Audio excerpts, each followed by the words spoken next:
Today, I'm going to show you how to make this mouth-watering native Nigerian jollof rice. This recipe is rich, flavorful, and packed with that authentic taste.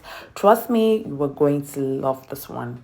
So the first thing I want to get ready is my meat because this can take a long time to cook. So I have here our cow brisket that is torso and also have some cow tripe that is shaki. So make sure that you wash this very well because especially the shaki can be very sandy, so you want to wash this thoroughly. You can use whichever part of the meat that you prefer, but this is the part that I'm going for. So I also have here some Ponmo, that is our cow skin, so make sure you also wash this thoroughly as well. So like I said, you can use any part of the meat that you prefer, but I highly recommend that you should use the part of the meat or a cut of the meat that has a little bit of fat because it's just going to add that extra flavor in your palm oil rice. Once you've washed your pomo, go ahead and cut it into bite-sized pieces. If you're new to my channel, it's good to have you here. You're highly welcome. My name is Teresa Metsuka. Do not forget to hit on the subscribe button. So the next thing I want to do is just to spice my meat up. So I just add in there some chopped onions, some pepper, yellow pepper, some seasoning cubes. So mix everything together. So the next thing you want to do, you want to cook this on low heat in order for the meat to extract its own stock. So here's the stock that our meat has extracted. So the next thing you want to do is just to add in water and cook your meat until soft and tender. So the next thing I want to do is to cook my pomo. You can cook your pomo alongside with your meat, but I prefer to cook mine separately. I just spice up with some salt, seasoning cube, and onion. So cook that until soft and tender and set aside. So my meat is already ready. So I'm just chopping it up into bite-sized pieces. So once that is ready, just set it aside until when we need it in our cooking. So the next thing I want to do is to prep for other ingredients, and I have here some dried catfish. So just soak that in hot water for 3 to 5 minutes for the fish to soften. So once it is softened, so you just want to debone it and then remove the side, that's like the skin by the side, because it can be sandy, so we don't want that in our food. You can also discard the head because the head is filled with a lot of sand and a lot of dirt as well. So make sure that you debone this very well, and then you want to wash this again, maybe a second time, in order for you to be certain that your fish is properly washed. So you can as well give this video a thumbs up and comment below. I would love to hear from you. Do not forget you can share this delicious recipe, so just click on the share button as well. Thank you so much. So into my bowl, I have some dried prawn. So I soak that for 2 to 3 minutes in order for it to get softened. Another tip that I have as one of my ingredients is the smoked Titus fish. So I bought it already smoked from the market, so you can smoke yours at home, but I just went ahead and bought it smoked already from the market. So you just want to debone this and wash it as well. So you can skip the addition of the smoked Titus fish, but I highly recommend that you do add this because this is going to give your rice that smoky, delicious flavor, and it's also going to give your rice that very traditional taste, that authentic taste of that rich palm oil jollof rice. So I highly recommend that you do add this into your jollof rice, your native jollof rice. So like I said, make sure that you debone this and wash it well. So the next thing I also want to get ready is our Panla fish. That's an European hake fish.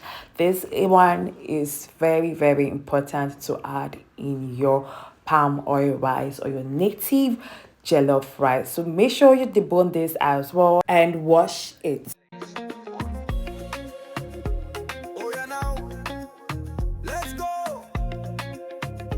So another ingredient I have here is this is Bonga Fish. So the English name is West African shad fish. So you want to add that into your native jollof rice is super important. This is just going to give you a traditional authentic taste. So one thing that you really need to do is to debone this fish, because this fish can be very, it's filled with a lot of blood, so you want to debone this very well. So this is not like the proper bonga fish, so this is in between bonga fish, another type of fish, but I don't know the name of this fish, but it's almost similar, so I couldn't get bonga fish. So you can use whichever dried fish or fish that is similar to the bonga fish to do this. So another thing I'm prepping for is my crayfish. So you want to pick the crayfish because it can be filled with sands and stones and some other things that you do not want in your food that can make your food sandy. So grind your crayfish with a dried fish. You can also use this picked crayfish. There's already sealed crayfish. It is very good. There's no stone, there's no dirt. It is a very clean one. So you can use that type of crayfish as well. So grind both the crayfish and the dry fish until it is smooth and set aside. So the next thing I want to prep for is my pepper mix. So I have in my bowl some cayenne pepper, that is Shombo. I also have some red bell pepper, that is Tatashe, and of course yellow pepper. So make sure that you add yellow pepper because of the flavor is going to add in your native jollof rice. Very important. Another key thing that you want to do is to remove the seed of your red bell pepper. Very important, because at times it might be bitter, so you want to ensure that you remove the seed of your red bell pepper. So the next thing I'm going to do is just to wash this up and blend it roughly. So also ensure that you include some onion in as well.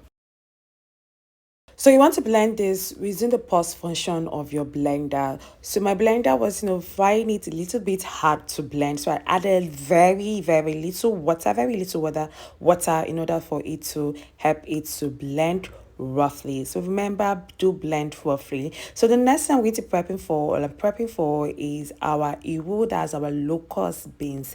It is super very important for you to wash your locust beans. So I saw about 4 stones in this. So imagine I did not wash it. I would have just added stone in my delicious palm oil rice. No. So make sure you wash it. So the next thing I'm prepping for is our rice. So I have here some basmati rice. You can use other grains of rice, but I'm going with basmati rice. So just wash that. I just want to place in the sieve in order for the excess water to drain out. So now we're cooking our food proper. So into my pot, I just heated up some palm oil, add in some onion and our locust beans, that's our iru. So you want to just fry this until it releases its flavor. So the next thing I'm adding is our panla fish. I love to fry my panla fish because that's where the flavor is going to release more. So I add in my pepper mix. So just mix that together, and then you want to cook this until the pepper mix is dry. So people that do not like iru or do not like to see iru, you can as well blend your iru in order for you to use it, because it's just going to just take your palm oil rice to another level. So yeah, I'm just adding all the ingredients, the crayfish, the prawn, the other fish, the meat, everything. So I missed out on some footage of this. I thought I was recording, but I wasn't. But I just added every other things that we've prepped for except the rice. So the next thing I'm doing, just to add the meat stock, so and just mix together. And then the next thing I'm introducing into this is our rice. So once you've added your rice, you want to mix this very well. You want each and every grain of your rice to be well coated with all that deliciousness. So one very important thing that you need to avoid is making use of too much palm oil. When there's too much palm oil in your native rice, you will not like it at all. So make sure that there's palm oil, but it's not too much, it's just right amount. So where I added the meat and the fish and other stuff, I've added seasoning cube and salt, but it wasn't enough when I tasted the sauce of the rice. So that's why I'm still adding more seasoning cube and salt. So I made use of crayfish cube. So I will advise that you make use of crayfish cube to add in water that will cook the rice, but do not add too much. You want to be adding your water bit by bit, and if needed, you can add water as you check your rice if it is properly cooked. Fish they crisp, chicken they hot. If all be crime if you notice the pot. Banana bread way soft like cloud. One bite and you go shout out loud. Tiger nut drink with beetroot surprise. Even small chops they hypnotize. She they mix tradition with small finesse. Our kitchen be like food fortress.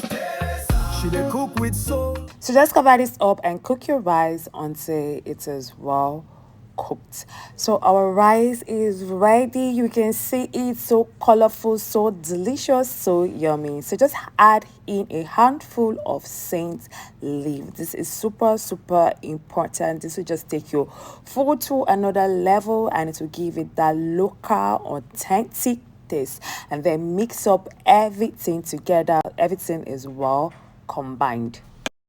I hope you've enjoyed watching this video. If you have, do not forget to give this video a thumbs up, comment below. I would love to hear from you, and if you haven't subscribed, do click on the subscribe button. I'll see you on the other flip side. Bye for now.